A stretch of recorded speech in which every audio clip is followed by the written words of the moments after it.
तो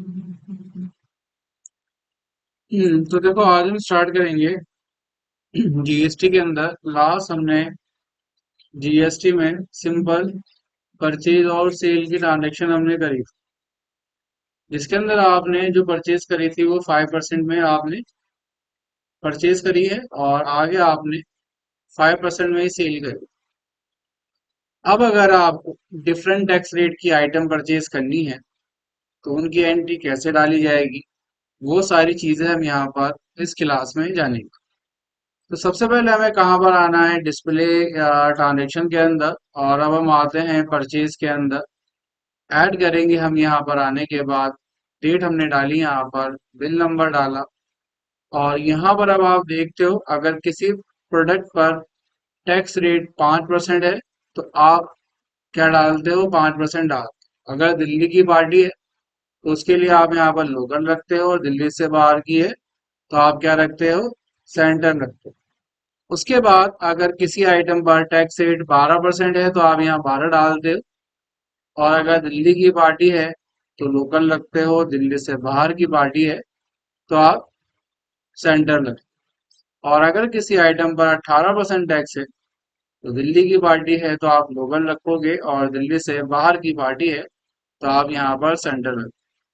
उसके बाद अगर 28% है, दिल्ली की पार्टी है तो लोकल रखते हो, और दिल्ली से बाहर की पार्टी है तो आप यहाँ पर क्या रखते हो, सेंटर रखते हो। अब ये तो हो गया एक टैक्स रेट की आइटम के लिए। अगर आपने एक ही बिल के अंदर 5, 12, 18 ये तीन टैक्स रेट वाली प्रोडक्ट खरीदे तो उसकी एंट्री यहाँ पर किस तरह से होगी।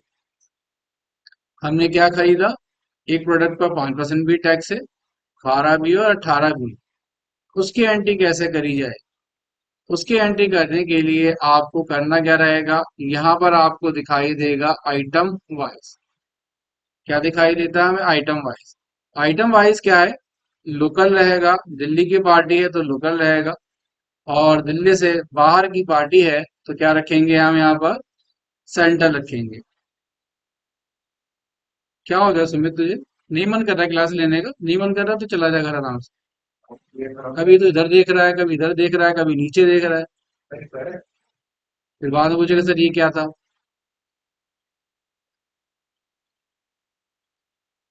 ठीक है, तो यहाँ पर अगर हमें क्या दिया गया, अगर दिल्ली की पार्टी है तो हम यहाँ पर क्या रखेंगे, लोकल आइटम वाइज रखेंगे, और दिल्ली से बाहर की पार्टी है तो हम क्या रखते हैं यहाँ पर, सेंट्रल आइटम वाइज। और ये हमें यहाँ पर तब रखना है जब हम जो परचेज कर रहे हैं उस परचेज में एक टैक्स रेट से ज्यादा टैक्स रेट वाली क्या है, आइटम्स है, प्रोडक्ट्स। तो अब अगर हमने यहाँ परचेज किया एक दिल्ली से बाहर की पार्टी से, और हमने यहाँ पर जो आइटम खरीदी, हमने कहा इस आइटम पर जो टैक्स रेट है वो क्या आएगा, 5% है, जीएसटी 5 है तो हमने 5 डाला। क्वांटिटी हमने कहा, हमने 100 खरीदी, रेट इसका हमने कहा 100 रुपए है। एंटर बटन दबाओगे तो ऑटोमेटिक देखोगे यहाँ पर क्या लग जाएगा, आपका जीएसटी।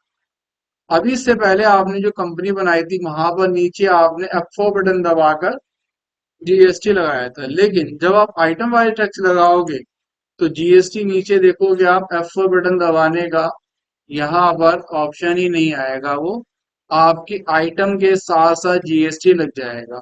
और नीचे देखोगे भी वो दिखाएगा 10,000 टैक्सेबल वैल्यू और 5% जीएसटी के हिसाब से जो आपका जीएसटी अमाउंट बना वो 500 रुपये। तो 10,500 रुपये यहाँ बन गया। और अब अगर आपने कोई 12% वाली टैक्स रेट वाली आइटम खरीदी तो यहाँ पर आपको जीएसटी 12% डालना रहेगा, और वही एचएसएन नंबर जो रहेगा आप यहाँ पर क्या करेंगे, एचएसएन नंबर डालें। इसके बाद आपने यहाँ पर क्वांटिटी बोला 100 ही खरीदी, रेट आपने कहा 100 रुपये है, एंटर बटन दबाया तो आप देखोगे क्या हो जाएगा, टैक्सेबल वैल्यू तो सेम है लेकिन आपका जीएसटी कितना हो गया, 1,200 रुपये। और नीचे ऑप्शन नहीं आएगा आपका F4 बटन दबाने का, और नीचे में टैक्स लगाना नहीं है, यहाँ पर एक बार टैक्स लग गया, आपको डबल डबल टैक्स नहीं लगाना। इसी तरह से अगर आपने आइटम खरीदी 18% की, जिसका आप करने का रेट इसका 100 ही रुपये है, तो देखोगे टैक्सेबल वैल्यू सबकी सेम है, लेकिन क्या हो रहा है, आपकी जीएसटी की अमाउंट यहाँ पर चेंज हो रहा है। इसी तरह से आपने एक आइटम खरीदी जिस पर कितना है, 28% जीएसटी है, तो हमने इसके अंडर ग्रुप में टैक्स रेट अब 28 ही डाला है यहाँ पर, और क्वांटिटी हमने 100 डाली, रेट हमने कहा 100 ही रुपए।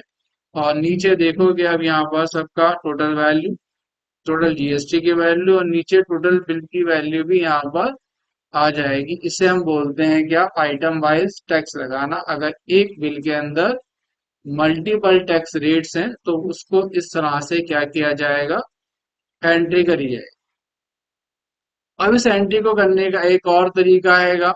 क्या तरीका हैगा एक एंट्री को करने का, अभी हमने क्या लगाया, सेंट्रल आइटम वाइज लगाया है। इसको हम यहाँ पर मल्टी टैक्स रेट भी लगा सकते हैं। मल्टी टैक्स रेट का मतलब जब एक टैक्स रेट से ज्यादा टैक्स रेट आपको दिए गए, जैसे कि अभी हमने 5, 12, 18 और 28 में सामान खरीदा था, उसके लिए ही ये है। अब हमने जो सामान खरीदा वही 5% के अंदर, हमने कहा रेट 100 रुपए है। और हमने कहा एक हमने सामान खरीदा 12% में, इसका भी रेट 100 रुपए है। और एक हमने 18% में खरीदा, हमने कहा इसका रेट भी 100 रुपए है। और एक हमने 28 में खरीदा और हमने बोला इसका रेट भी 100 रुपए है। और आगे जब आप यहाँ पर क्या कर दोगे, अब यहाँ पर देखोगे F4 बटन दबाओगे ना, तो आपके टैक्स यहाँ पर लग जाएंगे। नीचे देखोगे वैल्यू भी सेम ही आएगी।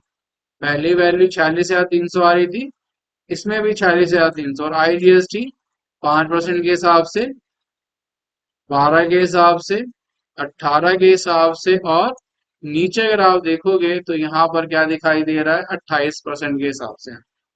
तो यहाँ पर इस एंट्री को आप दो तरह से कर सकते हैं, एक आइटम वाइज कर सकते हैं और दूसरा मल्टी टैक्स रेट भी कर सकते हैं। दिल्ली की पार्टी है तो लोकल मल्टी टैक्स रेट, और दिल्ली से बाहर की है तो सेंट्रल मल्टी टैक्स रेट। इसी तरह से आइटम वाइज के अंदर दिल्ली की पार्टी है तो लोकल आइटम वाइज, और दिल्ली से बाहर की है तो सेंट्रल आइटम वाइज आप एंट्री डाल सकते हैं आप। ठीक है, ये हो गया आपका, और F2 बटन दबाकर आपने क्या करा से। अब इसके अंदर एक चीज और भी अब आपके पास आएगी, जब आप प्रोजेक्ट नंबर 7 या 8 करेंगे तो वहां पर कुछ एंट्रीज आपको टैक्स इंक्लूसिव में करनी रहती है। किसके अंदर करनी रहती है, टैक्स इंक्लूसिव। अब ये टैक्स इंक्लूसिव होता है क्या, इस टैक्स इंक्लूसिव का मतलब क्या हो, टैक्स इंक्लूसिव का मतलब होता है आपने जो सामान खरीदा, क्या करा, आपने जो सामान खरीदा उसके अंदर क्या है, पहले से ही जीएसटी जुड़ा हुआ है।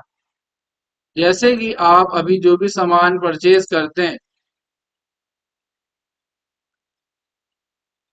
आप अभी जो भी सामान खरीदते हैं, आपने कोई भी सामान खरीदा, आपने कोई टी का पैकेट खरीदा, आपने कोई यहाँ पर, आपने कोई शैम्पू खरीदा, आपने कोई मेडिसिन खरीदी, आपने कोई माचिस खरीदी, तो आप देखते हैं कि वैल्यू उस पर लिखी रहती है, जो भी वैल्यू, और एक पीछे नोट लिखा रहता है, ऑल टैक्स आर इंक्लूसिव, ये लिखा रहता है।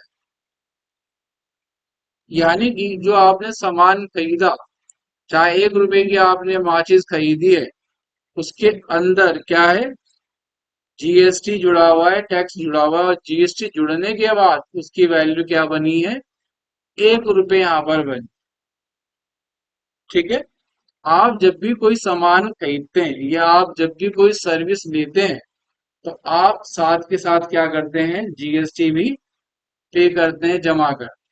ये तो हो गया गुड्स के लिए। अब आपने कभी मोबाइल का रिचार्ज करवाया,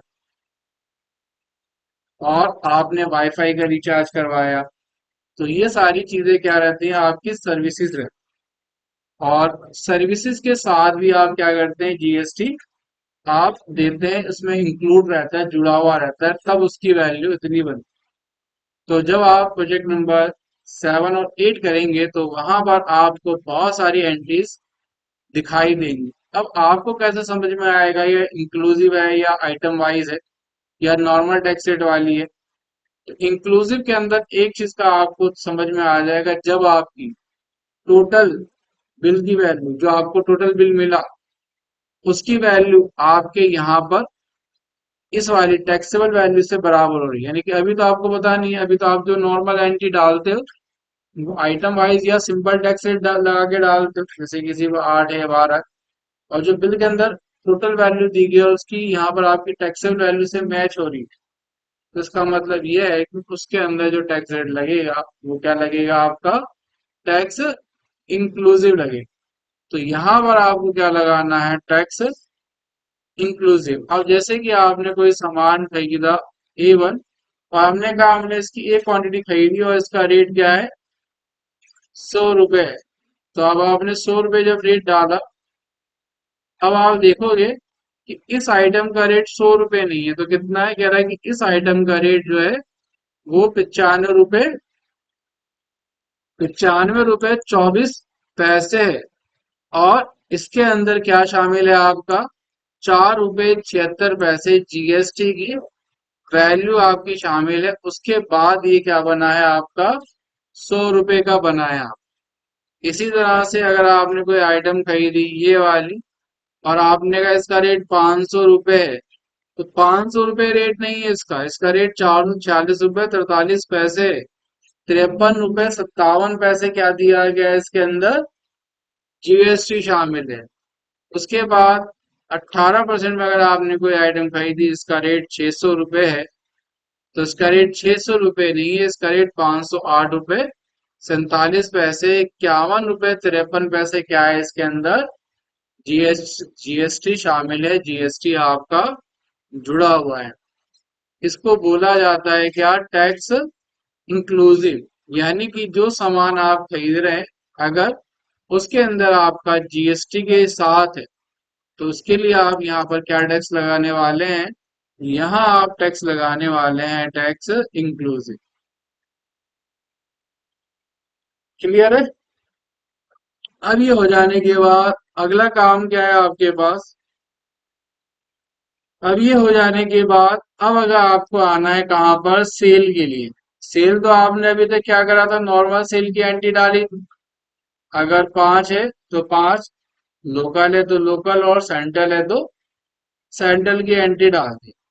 इसी तरह से 12% लोकल, 12% में दिल्ली की पार्टी है तो लोकल, और दिल्ली से बाहर की पार्टी है तो सेंट्रल, और 18% में भी दिल्ली की पार्टी है तो लोकल, और दिल्ली से बाहर की पार्टी है तो सेंट्रल। उसके बाद 28 में भी दिल्ली की पार्टी है तो लोकल, और दिल्ली से बाहर की पार्टी है तो सेंट्रल। ये तो हमें मालूम है।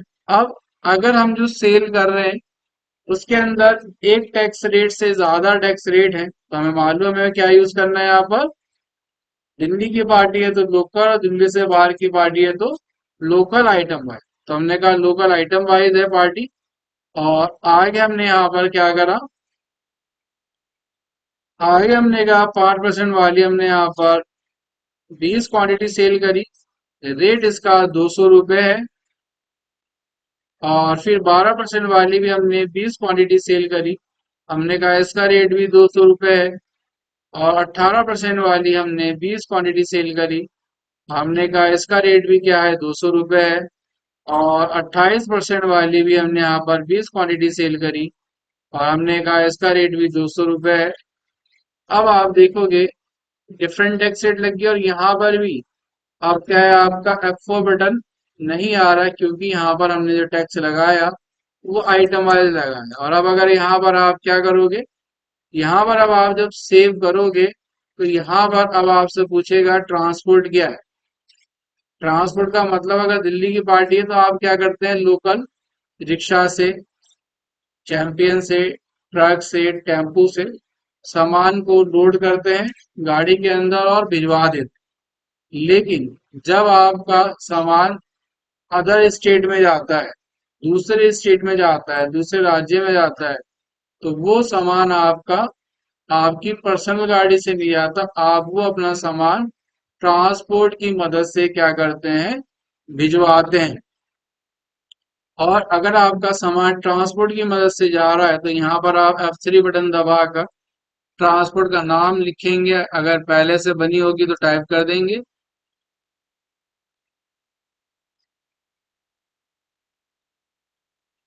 और ट्रांसपोर्टर आईडी का मतलब होता है ट्रांसपोर्ट का जीएसटी नंबर। तो ट्रांसपोर्ट का जीएसटी नंबर क्या है? अब वही है, ट्रांसपोर्ट ने अगर अपना बिजनेस का रजिस्ट्रेशन दिल्ली में किया तो 07 से शुरू हो सकता है। और दिल्ली से बाहर है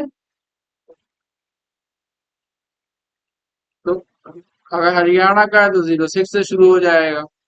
ठीक है। अब इसके बाद कहता है कि जीआर नंबर, एलआर नंबर या बिल्टी नंबर, इन सब का एक ही मतलब होता है। जब आप अपना सामान ट्रांसपोर्ट पर भेजते हैं तो ट्रांसपोर्टर आपको एक प्रूफ देता है कि ये सामान मैं लेके जा रहा हूं। यानी कि ट्रांसपोर्ट अपना एक बिल्टी बनाता है और बिल्टी के अंदर दो चीजें मेंशन करता है। एक लिखता है टू पे और एक लिखता है टू पेड।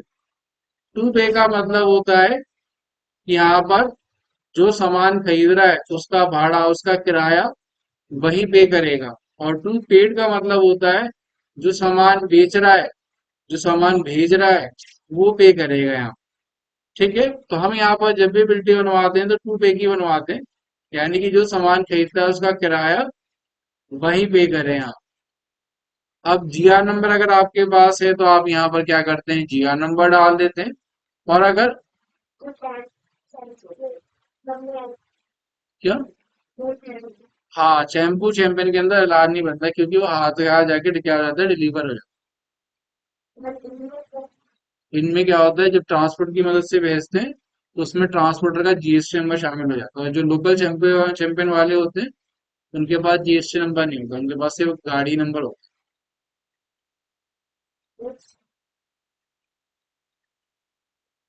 है। हाँ, क्योंकि जो सामान आता है तो वो तो खुद तो ला नहीं सकते। क्या करते हैं, ट्रांसपोर्ट को हायर कर लेते हैं। ट्रांसपोर्टर क्या करता है, मल्टीपल लोगों का सामान लेके आता है, तो उसमें हमारा भी सामान लेकर आ जाता है, जिससे क्या होता है, हमारी कॉस्ट सस्ती पड़ती है, किराया हमारा कम लगता है। इससे हम क्या करते हैं, ट्रांसपोर्ट की मदद से सामान मंगवाते हैं या भेजते हैं। ठीक है। और उसके बाद व्हीकल नंबर है तो व्हीकल नंबर डालेंगे और आगे से सेव कर देंगे। सेव आपने किया है यहाँ पर और आगे आपने प्रिंट निकाल कर देखा। तो अब आप देखोगे तो यहाँ पर क्या आ जाता है, आपकी कंपनी का नाम आ गया, एड्रेस आ जाएगा, फोन नंबर, आपका जीएसटी नंबर, यहाँ पर लिखा हुआ आएगा ओरिजिनल कॉपी, और यहाँ पर जिस पार्टी को बेचा उसका नाम, और यहाँ पर आइटम क्या बेची, SSC number, quantity, rate, GST amount, और ये आपका कुछ इस तरह से बिल बनकर आ जाता है।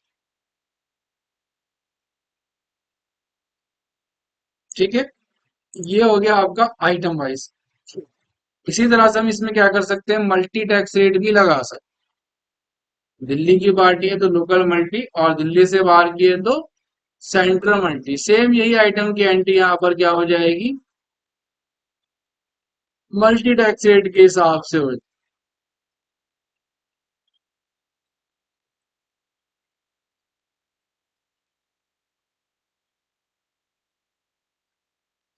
ठीक है। अब देखो F4 बटन दबाने का ऑप्शन आ रहा है, तो F4 बटन दबाओगे तो 5, 12, 18% तीनों आपका जीएसटी लग गया यहाँ पर। और आगे आप इसे जब सेव करोगे प्रिंट निकाल कर, आगे फिर भी बटन दबाओगे तो अब आप देखोगे नीचे अब आपका यहाँ जीएसटी ना लगने की बजाय जीएसटी आपका नीचे लग रहा है, 5, 12 और 18 लग गया आपका नीचे। आगे लगा हुआ तो इस तरह से आपका क्या लग जाएगा, इसके अंदर जीएसटी लग जाएगा। अब इसके अंदर में एक चीज और भी ऐड कर सकते हैं, जैसे कि हमें यहाँ पर चाहिए कि जब हम बिल बना रहे हैं तो हमारी कंपनी का लोगो आ जाए और लोगो के साथ हमारा बैंक डिटेल भी आ जाए। तो सबसे पहले आपको करना क्या रहेगा, यहाँ पर आपको एक लोगो आपके पास बना हुआ होना चाहिए, और बना हुआ नहीं है तो हम यहाँ पर क्या कर लेते हैं, उसे डाउनलोड भी कर लेते हैं। हमने यहाँ पर हमारी कंपनी का नाम जैसे क्या लिखा हुआ, Adil, Adil electronic private limited है। तो हमने यहाँ लिख दिया आदिल।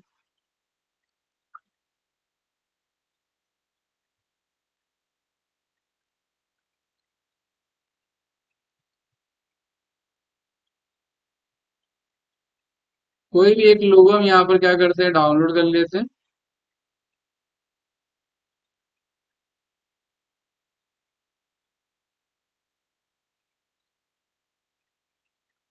जैसे यहाँ पर एक चीज का और ध्यान रखना है कि जो हम डाउनलोड कर रहे हैं ये हमारी जेपीजी इमेज होनी चाहिए। क्या होनी चाहिए? जेपीजी इमेज होगी तभी क्या होगा, ये लोगो लग पाएगा। अब हमने डाउनलोड कर ली, डाउनलोड करने के बाद आपको आना रहेगा कॉन्फ़िगरेशन के अंदर, इनवॉइस डॉक्यूमेंट प्रिंटिंग के अंदर, स्टैंडर्ड के अंदर, और यहाँ पर आप क्या लिखोगे, सेल इनवॉइस। देखो कहाँ पर, कॉन्फ़िगरेशन के अंदर, invoice document printing standard, sale invoice, और यहाँ पर अब आपको क्या दिया गया, print logo. Print logo button पे क्लिक करोगे और यहाँ से पाथ दोगे जहां पर आपका लोगो रखा हो। सामने का हमारा लोगो डाउनलोड के अंदर है, ये रहा। ओके करोगे आप, और यहाँ पर डिसाइड करोगे कहाँ दिखाई दे, हमने कहा लेफ्ट में दिखाई दे, और स्पेस हमने कहा 1.1। और नीचे अब आप यहाँ पर अपना बैंक डिटेल भी डाल सकते हो, तो यहाँ पर आपने लिख दिया जो भी आपका बैंक का नाम है, एक्सिस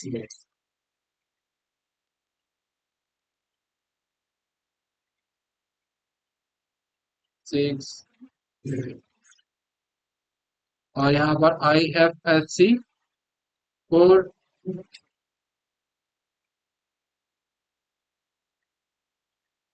जो भी आपका है, और यहाँ पर आगे ब्रांच के आपकी गांधीनगर, ये हो गया। ये हो जाने के बाद आगे हमने यहाँ पर क्या करा, आगे हमने यहाँ पर और भी चीजें चालू कर दी, company PAN number, party detail. Party detail में हमने यहाँ पर PAN number, mobile number, Aadhaar number, ये सारी चीजें हमने डाली। डालने के बाद आगे हमने क्या कर दिया, आगे हमने यहाँ पर इसे सेव कर दिया। अब सेव करने के बाद अब आपने क्या बनाया था, विविध आइटम वाइज और मल्टी टैक्स रेट के हिसाब से बनाया है।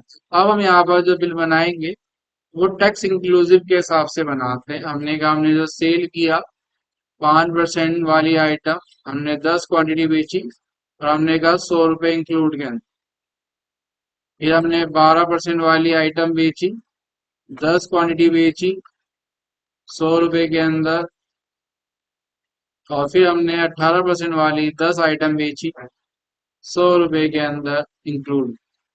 और अब आप इसका जब बिल निकाल के देखोगे, F2 बटन दबाओगे, प्रिंट निकालोगे, और यहाँ पर वापस से प्रीव्यू देखोगे, अब आप देखोगे लोगो बिल्कुल ठीक आ गया, आदिल इलेक्ट्रॉनिक कंपनी, और नीचे आपका एड्रेस वगैरह, जिस पार्टी को बेचा उसका स्टेट, ट्रांसपोर्ट का नाम, व्हीकल नंबर होता था यहाँ व्हीकल नंबर भी आ जाता, और नीचे अब आप देखोगे तो आपका जो बैंक डिटेल है वो भी यहाँ पर अब इसके अंदर आ गई है। ये अब आपका कंप्लीट इनवॉइस हो, ठीक है। अब इसके अंदर एक चीज और बच गई आपकी। अब आपने जो सामान बेचा अभी तक सारी की सारी रजिस्टर्ड पार्टी को बेचा। रजिस्टर्ड पार्टी का मतलब उन सभी लोगों को बेचा जिनके पास क्या था, जीएसटी नंबर। लेकिन ऐसा तो हमेशा होगा नहीं कि वही सभी लोग आपसे सामान खरीदेंगे जिनके पास जीएसटी नंबर।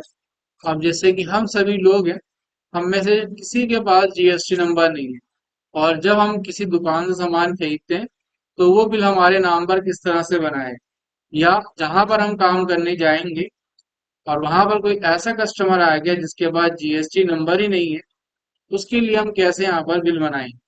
तो उसके लिए बिल बनाने का तरीका है कि अगर वो पार्टी आपकी दिल्ली की है, तो यहाँ पर अगर दिल्ली की पार्टी है और उसने हमसे सामान 5% वाला खरीदा, तो आप यहाँ पर लोकल लगाओगे, और यहाँ पर जो भी पार्टी का नाम है तो आपने लिख दिया था जी,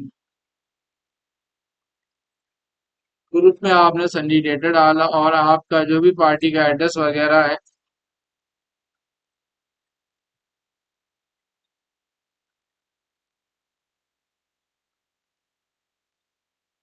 अगर वो हमें एड्रेस बता दे तो ठीक है, अगर नहीं बता दो तो हमें एड्रेस की भी जरूरत नहीं।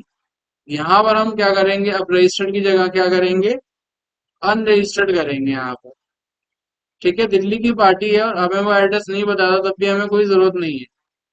और मोबाइल नंबर वगैरह बता दे तो ठीक है, नहीं बता दो तब भी हमें कोई जरूरत नहीं है। हम क्या करेंगे, F2 बटन दबाएंगे और यहाँ पर क्वांटिटी डालेंगे, रेट डालेंगे और सिंपल जैसे बिल बनता है वैसे बिल बना।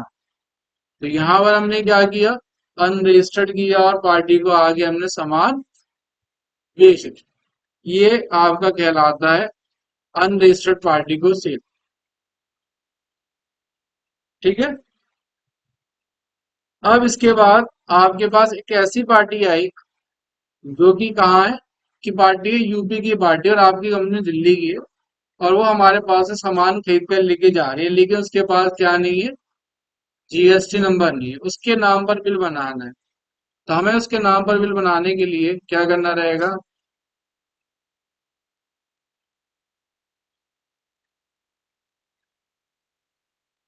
डेटा डाला हमने यहाँ पर और उसका जो भी एड्रेस है,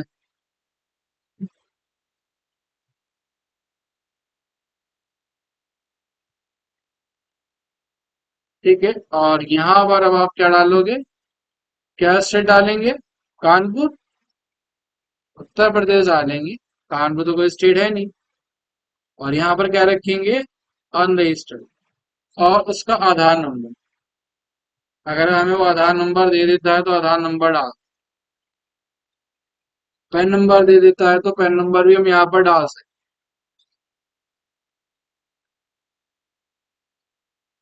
हैं। हाँ दे दो, सही है।